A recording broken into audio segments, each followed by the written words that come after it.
Good to see you. Mr. Prime Minister. You are the Hungarians over there. Okay. Mr. Prime Minister. Yeah. Are we moving to 5% from Hungary's point of view? If so, is this enough of a level to deter Russian aggression? And is NATO creating more problems in its relations? Too long. The question is too long. Sorry. Okay, Come back to the 5%. Yeah. With one precondition. So we are able to do it. It's not easy, but the whole calculation of budget regulation of European Union must be changed. So if we keep the regulation as it is, nobody in the European Union is able to fulfill 5%, whatever they say. So we have to recalculate everything in a different method. In that case, we can do. Aren't you fiddling the figures? Sorry? Aren't you fiddling the figures? Creative accounting. You like it? Mr. Orban, isn't it concerning that our global security depends on one man's ego, Donald Trump's? I don't think so. The international order is more based on common sense. And the President of the United States is a man of the common sense. As you have seen just recently, to manage the conflict between Iran and Israel. So he's the man of common sense. Which means that the new wars getting shorter and the old wars are running out of the fuel, which is the consequence of his activity. Sorry. He's putting the biggest threat to Europe. He's putting the biggest threat to Europe. Biggest threat to Europe? Losing the competitiveness. That's the real threat, not the real threat is not security-wise, it's economic and losing our competitiveness on the global trade. That's our problem. Do you think that Russia will be mentioned? Donald Trump's leadership towards NATO. Sorry? What do you think of Donald Trump's leadership? Welcome back. Do you think he deserves as much credit as Mark Rutte gave him in his private text messages yesterday? Styles are different in many countries. Mr. Prime Minister, do you expect Russia to be mentioned? Sorry. Do you expect that Russia will be mentioned as a threat or an adversary in a final stated after the summit? It's always mentioned like that. Do you support it? I think Russia is not strong enough to represent a real threat to us. We are far stronger. Why aren't you blocking like you always do? Why aren't you blocking like you always do? Blocking what? No, we don't block it. Are you happy that President Zelensky is being kept on the sidelines this time and there's no talk of Ukraine membership for NATO? NATO has no business in Ukraine. Ukraine is not member of NATO, neither Russia. And my job is to keep it as it is. Thank you very much.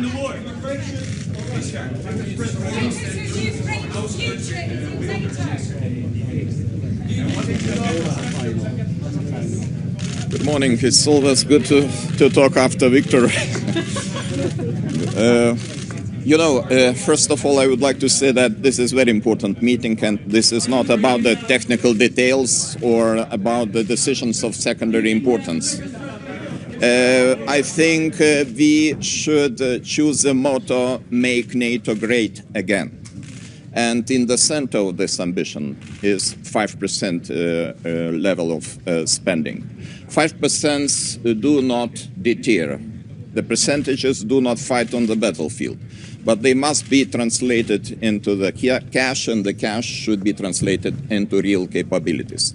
We have to admit we are lagging behind of Russia. And Russia is producing much more equipment and ammunition as we taken together. So for Baltic countries, for the Lithuania I represent, it's pretty clear that we even don't need the transitional periods. We are ready to do our job right now, 4% this year, and next year we intend to spend 5.25% of our GDP, keeping that level of spending until 2030. I would like to extend my gratitude to President Donald Trump, because without his engagement, I can imagine that we would discuss probably the level of 2.5% with no clear outcome and positive outcome. Probably those discussions will lead to nothing.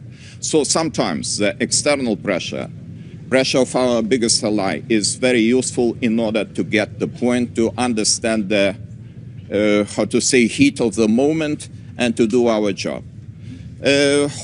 why we need 5% in my country? We need in order to modernize our army, to create the national division, and to be ready to grant the best conditions for our allies, for our best friends and allies, Germany, United States. The 1,000 soldiers are stationed in Lithuania, United States soldiers.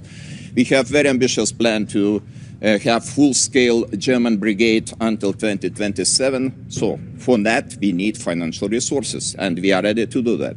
Mr. President, if we just heard Sorry, it's not. Mr. Orban just said that actually the biggest threat to Europe is lack of competition, lack of competitiveness.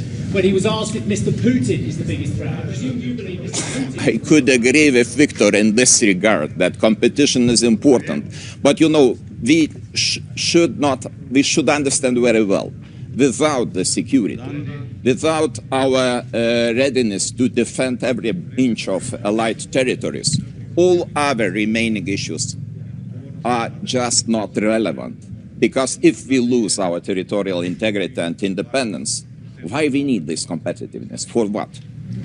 Do you believe Donald Trump would come to your aid if you were attacked? Do you believe Donald Trump would come to your aid if you were attacked? I believe here in Article 5, and I think that Article 5 is very simple. One for all for one. And there are lots of different interpretations. I am looking forward to hear and to listen what will be the description of Article 5. But in my understanding, Article 5 is pretty clear. But Trump keeps changing his mind. I don't think so, and I really appreciate the President Trump. If he would not interested in the future of the NATO, why he would push these 5% on the table? I think this is very important to understand. If some person is interested to get the organization stronger, then proposals are coming, and proposals are coming from our biggest ally, and we have to respect those proposals. But Mr. President, what do you think?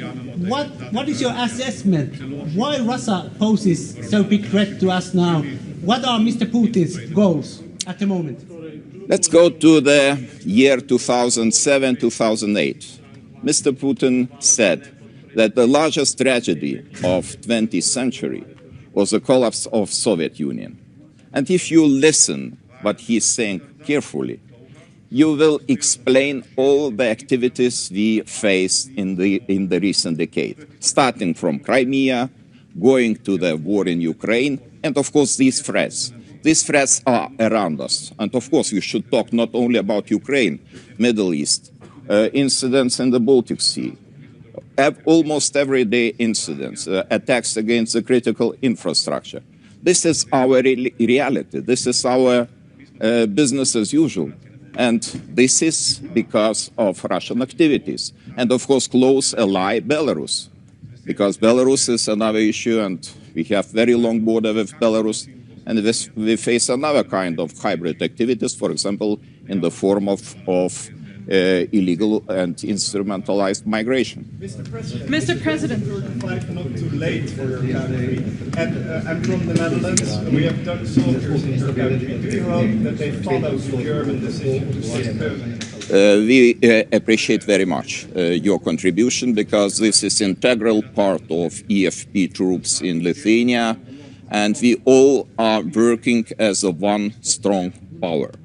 2035. Of course, looking from our perspective, it is too late, because as I mentioned, we are ready to spend immediately 5%, and we would be happy to see that our allies, our partners, we are ready to do the same. But you know, NATO, like the European Council, is the organization of the consensus.